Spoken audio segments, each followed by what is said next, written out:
lives. Around the world and into your home. The stories that touch your life. With Hugh Downs and Barbara Walters, this is 2020. Tonight, we're numbed by it.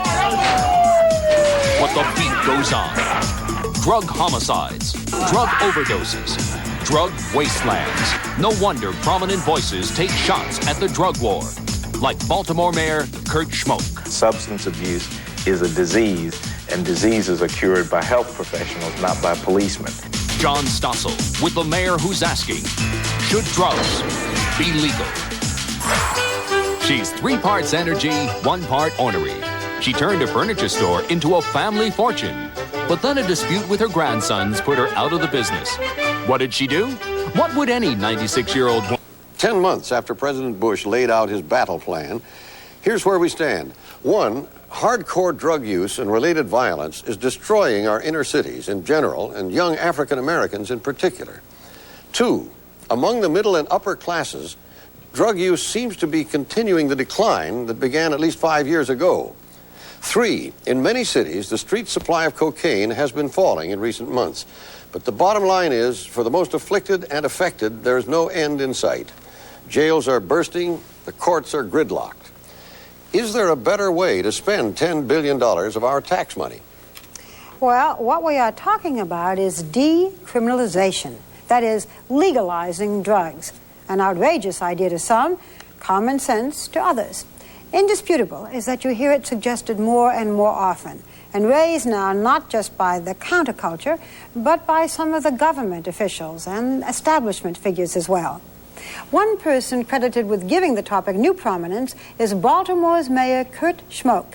And tonight, John Stossel lets him make his case for legalizing drugs and maybe ending scenes like this. Cops versus dealers. It's become TV's longest-running show. What is a matter of life and death for police in every city is now a regular feature on the news.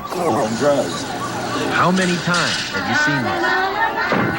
Here's where they break down the door, or show you the confiscated money, or another record-breaking catch of illegal drugs. We believe that this ring is the largest cocaine trafficking ring ever organized. This one, they say, is going to put the big guys out of business. Most every reporter has covered announcements like that. I covered my first record-breaking seizure 20 years ago. So what's been accomplished by decades of arrests and raids? Well, lots of people are in jail, but as far as the supply of drugs, their availability, it hasn't made a dent. In fact, the police say the supply of drugs has increased during the decade. And when a big seizure does drive the prices up, that just makes the dealers richer. Baltimore Patrolman Burl Tuller. There's too much money involved. For every dealer that you take off, I would say you've got 5 more waiting to take his place. So you don't feel like you've made headway with 8 years of arresting people here? I don't think so. I really don't. What would make a difference? Well, here in Baltimore, the message from City Hall is that we need a radical change in our whole approach to drugs. Mayor Kurt Schmoke says what we're doing now accomplishes nothing. What we have now is a lot of smoke and mirrors, a lot of imagery, nobody thinking hard, and nobody sitting back and saying, you know, we're losing, we better do something different. And that's all I'm asking. He asked in a very public forum. 2 years ago at the U.S. Conference of Mayors, Schmoke suggested serious consideration be given to decriminalizing drugs. How do we do that? His proposal set off immediate controversy. Anti-Schmoke reaction came hard and fast from the Director of National Drug Policy. We think it would be precisely the wrong signal at this point to turn it around and say, well, it's all right, go ahead and use drugs. From the chairman of the House Select Committee on Narcotics. So it's opening up a Pandora's box that government is just not going to do. Well, legalization certainly is a minority viewpoint, but lately, Schmoke's ideas have been gaining support from some people who might surprise you. From former Secretary of State George Shultz, for example. Nobel Prize winner Milton Friedman, conservative columnist William Buckley. Recently, federal judge Robert Sweet said prohibition isn't working. We should legalize marijuana, heroin, and crack. All the legalization plans are different. None suggests we say drugs are acceptable.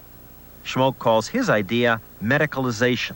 I'm not talking about opening up drugstores on every corner. I want a doctor to be able to say to an addict, okay, you've got a problem. I am actually going to distribute this substance to you for a while to maintain you so you don't have to rob people, so you don't have to get it from criminals, as a part of an overall drug treatment plan, the goal of which is to get you off of this substance. Since Schmoke raised these ideas, the establishment has frozen him out. Bennett's office, in preparing a report on drug policy, consulted the mayor of every big city except Schmoke. Even Schmoke's children felt the criticism. My daughter said, they said at school today that my daddy is for drugs. And I obviously had to explain to her, no, I'm not for drugs, but I'm also not for failure. The notion of failure is out of step with Schmoke's own success story. He's a Rhodes Scholar and a Harvard-educated lawyer. He became mayor of Baltimore when he was only 38. Well, good morning, ladies and gentlemen. This is a great day in Baltimore. Thank you all very much for being Oddly, here. one thing that helped elect him was his reputation for being tough on drug dealers. As state's attorney, he had one of the highest drug conviction rates in the country. What changed his mind about drug laws? A friend who was a police officer working undercover in a joint federal city task force was killed. 6 years ago, in one of Baltimore's worst drug neighborhoods, an undercover detective wearing a hidden microphone met with a dealer. As they talked on the top floor of this apartment house, the backup team somehow arrived too early. The dealer panicked and opened fire. Sit down.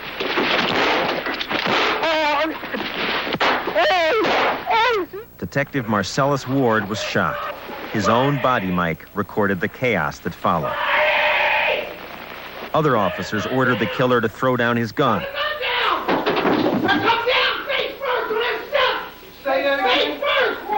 They called for an ambulance, but it was too late. Detective Ward died in the line of duty. Listening to the tape, it kind of changed me a great deal. I would think seeing your friend shot by a drug dealer would have made you want to prosecute more. What that particular incident did, it made me think that the shooter thought more about money than he did about Detective Ward's life. And how can we, change that around?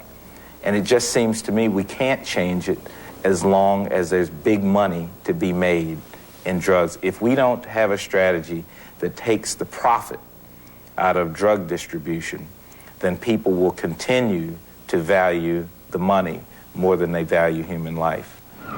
Schmoke's main point is that drug addiction is not as big a problem as drug crime, and that the crime is caused by the drug laws. No one's fighting gang wars or mugging people over cigarettes, after all. The violence occurs because the drug laws have created such a rich underground market. The profits now dominate the economy of the inner city. We try to make progress against drugs through education, but the most powerful educators are role models. We tell our kids, obey the law, work hard. In America, anyone can be a success. But in neighborhoods like this, when the kids look around, who's a success? Who's cool? Who has the nicest clothes, the nicest cars? The dealers. He had the power. He had the control. And the guys down there that was influential over everybody was the dealer. I seen the suits he wore, the rings he had on his fingers. Sure, I was attracted to that lifestyle. Alex Sutton has used drugs and dealt them since he was 14 years old. His childhood role models were drug dealers. I didn't pattern myself behind the Jesse Jacksons and the Martin Luther Kings because they were, to me, out of my reach. You see? But these guys were in my reach. They was in my grasp. But I guess wasn't successful like they were because, I always ended up in jail. Last year, we arrested 19,000 just on drugs. Our jail can't exceed 2,700 people. So where do we come up with jails for those 19,000? We have, in fact, created a wholly out-of-control crime problem. And I think that there's a better way. There's a different approach. What if we just spent a little more money or really fought the war? Then we'd win. Don't you hear Lyndon Johnson? Don't you hear back in the 60s when they said about Vietnam, if we just put a little bit more, one more hill to take, one more village that we're going to get, a couple more thousands of young men in there, and of course we had disaster. Schmoke says it would make much more sense to stop arresting addicts and use that money to offer treatment instead. Because I tried to get into several programs prior to this, and I didn't have the medical coverage to get on. The mayor took us along on a visit to this treatment center, which hopes acupuncture will break the craving for drugs. These addicts say they know lots of other addicts who can't get any treatment. If we treated those people, they would have some avenue for dealing with their problem. Right now, the only thing they have is going into the alley to the criminal. So we allow the criminal to control the price, the quality, the quantity of the substance, and we force those with a problem into further crime rather than to come to get treated. I was never able to stay out of jail no more than a year or a year and a half, 2 years at the most. After 31 years of drug use and crime, Alex Sutton finally got treatment. He's married now, and he has a good job. He says if treatment helped him, it can help anyone. I'm hardcore, and I didn't think change was possible for me. But by being able to go through treatment, I was able to stay clean and to stay out of jail. I'm not a statistic no more. You know, but his success in finding treatment makes him the exception. In our city, 35,000 opiate addicts. We have 3,300 treatment slots. What would happen if we took the billions of dollars we're spending on interdiction and actually put it into public health? Substance abuse is a disease, and diseases are cured by health professionals, not by policemen. Certainly, if it were decriminalized, more people would use it. More people would get addicted. I don't believe that's the case. I believe that if we had if we shifted our resources into good public health service and strong education measures to deter people, that you would end up with a small group of people. You call them addictive personalities, but I don't think the decriminalization would open up a wholesale deterioration of our society. Schmoke says that spending so much energy and money fighting drugs makes it much harder to run a city. And running cities has never been tougher. Schmoke's doing it with roughly half the federal funds his predecessor had. In older industrial cities like Baltimore, deserted factories translate into fewer jobs, lower tax revenues. For every patch of development like the revitalized Inner Harbor, there are neighborhoods where unemployment, illiteracy, teen pregnancy, and AIDS demand immediate attention. The world is a rainbow. Come on, Robert Lee. Many kinds of people. Sing. It takes a lot of people. Schmoke sees education as the best hope for solving his hometown's problems. He's made Baltimore's slogan, the city that reads. Hey, man, what you got there? Chicken pox. Chicken pox? Let's keep walking, man. How you doing, man? Everywhere he goes, he hands out bookmarks, souvenir symbols of what he feels is a better strategy against drugs. It's for your books. He just wishes he could spend some of the drug war money on illiteracy and the city's other problems. I'm not asking for new money. I just ask the National Administration to consider the existing money that we're spending and put that money into other programs rather than a flawed war on drugs. I think it'll make a difference in the lives of these young people that I see around here. I can't guarantee what the results are going to be under a decriminalized approach. I can sure guarantee what's going to happen if we don't change. And that's what really scares me, because we got more black men in prison than we have in college. We've got more addicts, more victims of crime, more perpetrators of crime, more people in jail, now disproportionately high rate of AIDS, and that's supposedly success in the war on drugs. Our people are suffering and suffering terribly. That's not what I want for this city.